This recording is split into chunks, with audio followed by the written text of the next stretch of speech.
We want to take you now to Wilmington, Delaware, where President Biden is making remarks about the deadly tornado outbreak in the Midwest. One of the largest tornado outbreaks in our history. Earlier today, I called the governors of the states that have been experiencing severe impacts of the storms, including Arkansas, Illinois, Kentucky, Missouri, as well as Tennessee. And I also spoke with Minority Leader Mitch McConnell of Kentucky. Governor Beshear and I started off the morning together, and he said, as I was watching on television while talking to him, like all of you have, and his comment was, it looks like a war zone, but worse. Jill and I pray, and I sincerely mean this, pray for those who've lost loved ones and for those who are uncertain of the fate of their loved ones and the debris that you see scattered all over the hurricane's path. They lost their homes, they lost their businesses, and it's a tragedy. It's a tragedy, and we still don't know how many lives are lost or the full extent of the damage. But I want to emphasize what I told all the governors. The federal government will do everything it can possibly do to help. I've spoken several times today with the head of FEMA, the Federal Emergency Management Agency, as well as the director of FEMA, who's already deployed emergency response personnel to these states, search and rescue teams, water and other supplies. And FEMA is on the ground working with each of the states to assess the damages and focus on federal support where it is needed most and how we can get it there most rapidly. I also, and apparently it has just been announced, but I also approved the emergency declaration that was requested a couple of hours ago by Governor Beshear of Kentucky. That's going to accelerate federal emergency assistance for Kentucky right now when it's urgently needed. And I stand ready to do the same for the governors of the other states, and I've made it clear to them if they request emergency declarations.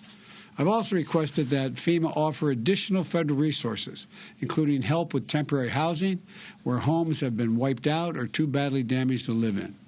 And I also asked FEMA director to let the states know what they may not be aware of, what they may be entitled to, because they don't necessarily know all that's available from the federal end. We're going to continue to receive, I personally am receiving regular updates, and my staff is continuing to reach out to the mayors, the county officials, and other local leaders in these states affected by the tornadoes. And my heart goes out. I was told that earlier this morning that one of the equivalent of a county executive, one of the folks in Kentucky, was lost in this tornado. I want folks in all these states to know we're going to get through this. We're going to get through this together, and the federal government is not going to walk away. This is one of those times when we aren't Democrats or Republicans. Sounds like hyperbole, but it's real. We're all Americans. We stand together as the United States of America.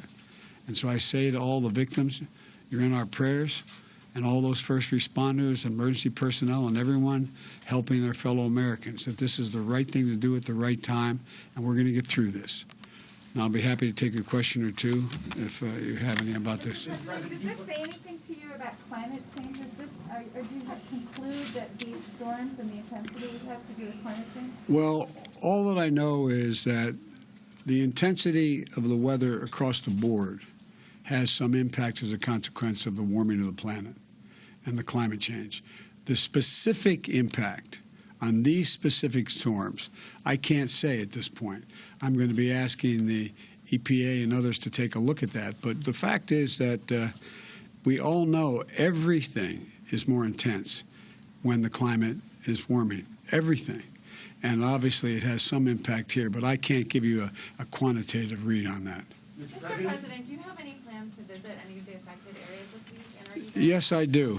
I spoke with, I started off this morning with the governor of Kentucky and offered to, I said I'll be happy to come, but I don't want to be in the way. When a president shows up, he shows up with an awful lot of personnel, an awful lot of vehicles, an awful lot of, we can get in the way unintentionally. And so what I'm working with the governor of Kentucky and others who may want me to be there is I may make sure that we are value added at the time and we're not going to get in the way of the rescue and recovery. But I do plan on going. Are you going to ask Congress to approve any other disaster relief money from the states? Well, we'll see. Whatever is needed, I'm going to ask for. If we don't already have the wherewithal to take care of it, I'm going to ask for it. This is the United States of America. Our citizens are badly, badly hurt, and they're scared to death right now in terms of all those folks that they can't figure where they are. Where's my son? Where's my daughter? My husband? My wife? My mom? My dad? It's devastating. Yes, you had a question, sir. Is there a role for the federal government in coordinating direct on-the-ground response, whether it be direct National Guard or federal troops that can be helpful? The answer is yes, if in fact the states conclude they need it. And so the National Guard has been called out in one state, but whatever is needed, it's within the authority of the President of the United States and the federal government to provide that help. And we're going to provide whatever is needed. I think we've demonstrated since we've been elected that every major national disaster, we have been there early, often, and stayed till we got it finished. And that's what we're going to do here. But again, I think what I've found as I've visited these disaster areas in other circumstances, whether it was the hurricane in Louisiana or the gigantic flooding in the Northeast or the wildfires in the West, is the real anxiety right now is all those poor people are wondering, where is my loved one? Where are they? Are they going to be okay? And I don't think it's possible to exaggerate the extent of the fear and the concern. And we have a lot of people that are going in doing rescue, running machines, bulldozers, forklifts, and the like.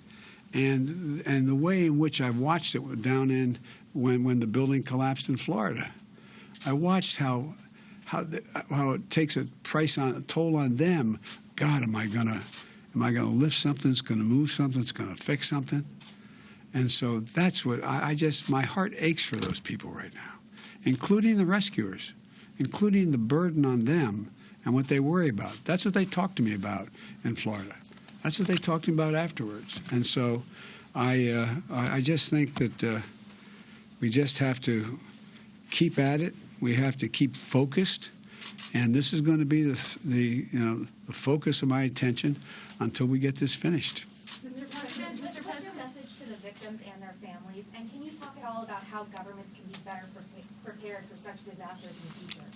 Well, quite frankly, I think we're as prepared as any government has ever been for dealing with the disasters. Now, the question is, one of the questions is going to be raised, I'm confident, is what warning was there, and was it strong enough, and was it heeded? That's a question that's going to, I assume, is going to be part of the discussion in the states as well as nationally. Because, look, as usual, you ask always the best question. And you asked me about whether or not we were going to be able to, what we're going to do about it, how we're going to handle this.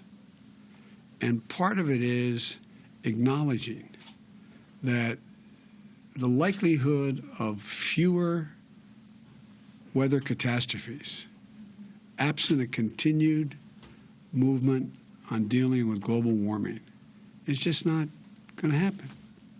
Not going to happen. Like I said, we didn't think, and I think the best example for me has been, and what struck me the most, we always had wildfires. But who in God's name thought we'd see this calendar year more territory burned to the ground, every tree, every home, every road, larger than the state of New Jersey, from the Hudson River down to Cape May. So we have to act. But the first and urgent piece here is we have to save anyone who's still alive. We have to care for them if we can get them to hospitals. And we have to take care of all those families. Look, I know you're all pros asking the questions. Imagine if your home's in the path. What do you go home to? What do you worry about? I mean, everything's gone from that baptismal photograph to the wedding picture to the picture of your oldest daughter in a ballet. I mean, it's profound. It's just profound, and but I promise you, whatever is needed, the federal government is going to find a way to supply it. Thank you all so very, very much. Thank you. What made you decide to take U.S. ground combat troops off the table when it comes to Ukraine? They never were on the table. And are you ready to send American troops into war and go into Ukraine to fight Russians on their battlefield? Look, here's the deal. I've made it absolutely clear to President Putin, it's the last thing I'll say, that if he moves on Ukraine, the economic consequences for his economy are going to be devastating. Devastating, number one. Number two, we will find it required that we'll have to send more American and NATO troops into the eastern flank, the B9, all those NATO countries where we have a sacred obligation to defend them against any attack by Russia. And number three, the impact of all of that on Russia and its attitude, the rest of the world's view of Russia, would change markedly. He'll pay a terrible price. And so it's, and we are going to continue to provide for, and we have and continue to provide for, the defense capacities for the Ukrainian people. Thank you so much.